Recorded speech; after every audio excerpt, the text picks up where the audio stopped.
د انسان کې طالبانو الله عز وجل یو عادت کې ښودلی ده انسان کې الله عز وجل یو عادت کې ښودلی دی دې کې کوم موبایل بنګېږي دا در واخله کم یو نو طالبانو د انسان طبیعت عدوان و ظلم ده څوک ده عدوان او ظلم د انسان عادت ده انسان نه فطرتاً څوک کیږي ظلم کیږي ترې نه انسان طبیعتاً ظلم تیر کیږي کله چې انسان ټولنې ته راغی ډیر انسانان موجود سول نو اوس فطرت و طبیعت د انسان خدا د دی باید څوک وکړي ظلم وکړي نو یو انسان په بل انسان باندې څوک کوي ظلم کوي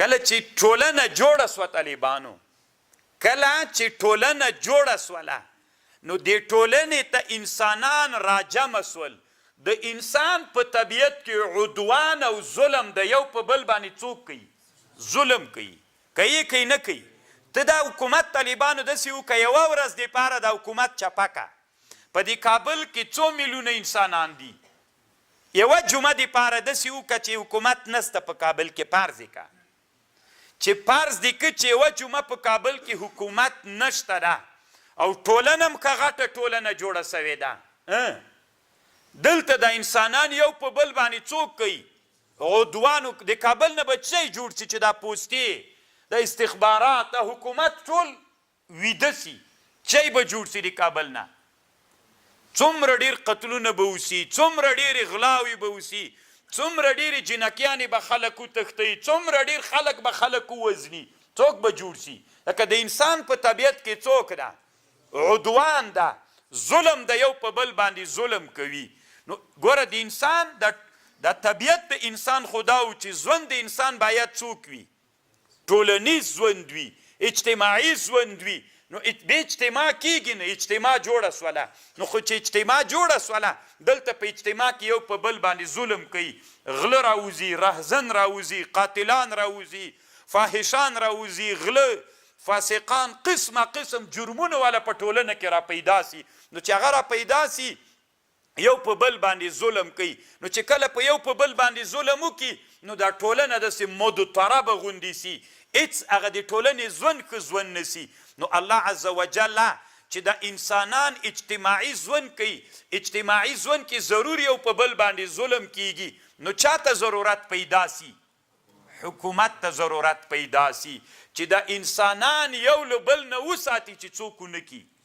ظلمونه کی یو چاته ضرورت ستا یو قدرتمند ته ضرورت ستا چې هغه ته څوک وګرځوي حاکم و بادشاهي وګرځوي چې هغه اعوان و لښکر ولري نو چې کله یې لښکر ودرلوده نو هغه طالبانو په دې بلده باندې څوک سو حاکم سو چې کله په بلده باندې حاکم سو ټولنه هم څوک سوله ستا که ټولنه کې ظلم و یو په بل باندې هغه ټولنه هېڅ پرمختګ نه کوي ولې نه کوي دا ځکه هر سړی ډاریږي نه فابریکه جوړوي نه دوکان جوړوي نه کوم بل پرمختګ کوي ځکه یې نه کوي چې غلو نه ډاریږي قاتلانو نه ډاریږي فاسقانو نه ډاریږي نه یې دا ژوند هېڅ پرمختګ نسي کولی خانان خپل مال نسي راویستلی کله چې د ټولنې دپاره یو حکومت منځته راسي چې حکومت د ټولنې دپاره منځته راغی منظم حکومت قادر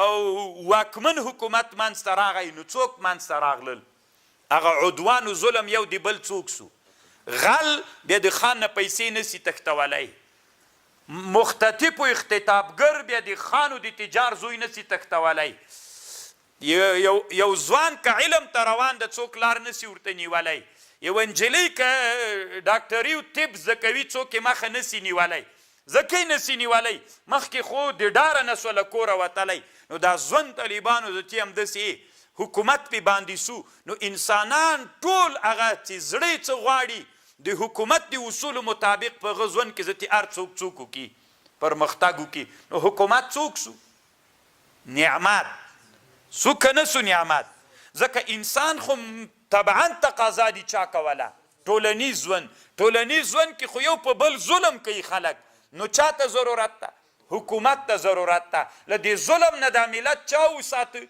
حکومت د چا نعمت سو؟ د الله له طرف نه په خلکو باندې یو نعمت سو. حکومت طالبانو په اجتماعي ژوند باندې کیږي که بدوي ژوند باندې کیږي چې اجتماع نه وي؟ تاسې نه زه پوښتنه کومه که نه دا اوس کله کله بعضې خلک ته چې ورسې ګیله کوي وایي چې د جهاد وخت و ټول به دې موږ په کلیو اطرافونو خیمو کې موږ سره پراته وایه، اوس چې پاچاهي راغله بیخي له بازاره راوځئ نه. لکه باچاهي کوي څوک په چا باندې؟ په اجتماعي ژوند باندې کې. اجتماع چیرته جوړوي؟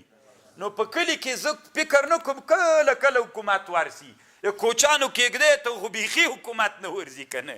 څه کوي طالبانو هلته؟ نو ځکه بادشاهي سړی په چا باندې کوي؟ په ټولنه باندې کوي. انسان مدني الطبع و، ټولنه جوړه سوله، ټولنه خو ظلم کوي. حکومت څوک؟ نعمت. حکومت ته الله نعمت ده. نو تاسې که فکر وکئ طالبانو تیرو 20 کلونو کې افغانستان کې حکومت نه و، یو په کابل کې به حکومت، نور افغانستان کې څوک نه و. غله ول که نه ول، قاتلان ول که نه ول، څوک له یو ولایت نه بل ولایت ته تللی سو که نه سو تللی؟ نه سو تللی. اجتماعي جوړې وې. نو ځکه هم طالبانو دا اجتماع د افغانستان د خلکو ډېره شاته پاتې ده، پرمختګ یې نه ده کړی، لکه ظلم موجود و. اوس تاسې فکر وکئ 3 کلونه کېږي الحمدلله دلته یو نظام منځته راغلی چې دا نعمت ده. دغه نعمت د سیوري لاندې تاسې فکر وکئ چې اوس ظلم نشته، اختطاف نشته، تجاران موږ تاسې دا سړک هم لا را جوړ سو پکې که نه؟ په کابل کې په سړکونو کار روان ده، له کابل نه تر غزني هم سړک جوړ سو، هلته په بل سړک هم کار روان ده، په غو روان ده، دغلته هم فابریکه جوړه سوله. دا ژوند طالبانو ذاتي پرمختګ کوي خو دا د چا په برکت باندې وي؟ حکومت نعمت وي. خو پرون مې درته ویلې طالبانو ورونو چې حکومت نعمت سو، کله کله دغه ناشکري چې یو نعمت سو د نعمت به شکرانګي ادا کوي او که ناشکري به یې کوي.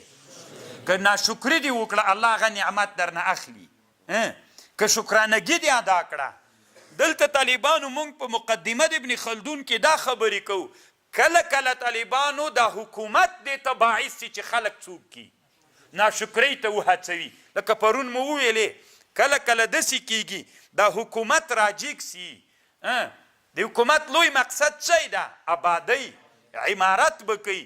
کله چې حکومت آبادۍ او عمارت ونه که د بزرګي شروع کړله نپل کوي، شروع یې ورته کړې بزرګي ته، ته چې مشر سوله ته به آبادۍ کوې. ته چې آبادۍ ونه کې خلک ناشکري ته هڅول کیږي، چې ناشکري ته وهڅول سول دا نعمت چې لاړه، ځکه ناشکري چې منځته راغله څوک لاړه؟ نعمت لاړه. دا نعمت د چا له لاسه لاړه؟ د خپله حکومت له لاسه، د حکومت د زعامت له لاسه. د دې ګناه بیا چاته ده؟ د قتلونه چې کیږي، د خلک چې بیا وژل کیږي، د انسانانو وینې چې بیا تویږي، د انسانان چې علم نه پاتې کیږي، د انسانان چې ملحدین کیږي، د انسانان چې بیا د کفر سب ته ورځي، دا بیا د چا له لاسه ټول کیږي؟ د دې حکومت له لاسه کیږي. نو طالبانو یې موږ تاسې په دې بحث کې په مقدمې د ابن خلدون کې په دې باندې خبر له حکومت راته جوړ که که نه؟ انسان مدني الطبع و، ټولنه یې غوښتله، ټولنه یو نو چاته ضرورت پیدا سو؟ حکومت ته. حکومت جوړ سو. نو چې حکومت جوړ سو ټولنه اوس پرمختګ کولی سي، مخ ته ځي.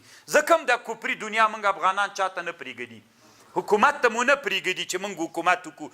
ځکه حکومت چې جوړ سي نعمت سو، ستې بیا هغه ټولنه ډېر تیزه وده کوي. نه مو پرېږدي چې موږ د څوک ولرو، حکومت دی ولرو. ولې؟ لکه چې حکومت ونه لري نو بیا هلته عدوان و ظلم یا ټولنه هېڅ پرمختګ نسي کولی. نو الله دې دا نعمت له موږ تاسې نه اخلي، او الله دې دا نعمت. او بل طالبانو په دې نن درس کې ابن خلدون رحمه الله یوه خبره بله دام کړې ده چې دام ډېره خوندوره خبر ده. دی وایي ټول حیوانات چې الله پیدا کړي دي، یو په حیوانات هم یو په بل باندې څوک کوي؟ ظلم کوي. خو د هر حیوان نه د بل حیوان دپاره الله یو دفاع پیدا کړي. بعضې حیواناتو ته تیر غاښ ورکړی، بعضو ته یو ښکر ورکړی، بعضو ته 2 ښکره ورکړي، بعضو ته طالبانو د لغته ورکړی د خطرناک، په دې باندې دفاع کوي. انسان ته الله پاک د خپل دښمن نه د دفاع دپاره 2 شیانه ورکړي دي.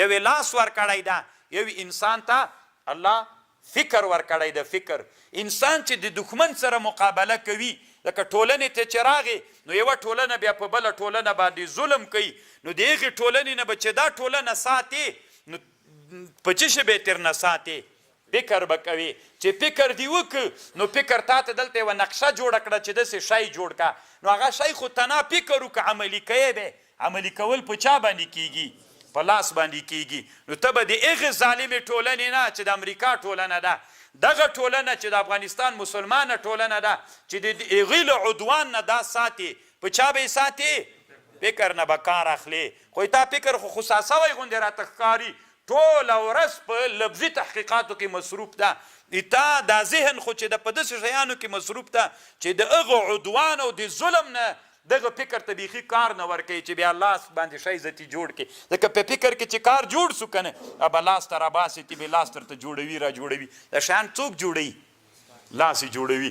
بس چې بیا دې نو پیکا جوړه کړله امپور دې جوړ که کلاشینکوف دې جوړ که بل دې جوړ که نه په تا باندې مخ ته زتي نسي راتللی دا ټولنه ته څوک ترنه ساتي محفوظه ترنه ساتي محفوظه شوله که نه شوله طالبانو خو موږ نه توپاک جوړ کړی نه مو مرمۍ جوړه کړې نه مو وایا کلاشینکوف جوړ کړی نه مو امپور جوړ کړی یو شی مو نه ده جوړ کړی ځکه موږ دا علوم نه دي ویلي نو طالبانو دغه کتاب چې موږ تاسې وایو د مقدمه د ابن خلدون د نوم څه ده علوم د اجتماعیاتو علم د اجتماعیاتو ټولنیز ژوند باندې بحث کوي اوس به د حکومت بیا څنګه ساتي کرا زتي نورې خبرې هم دي پکې بس ده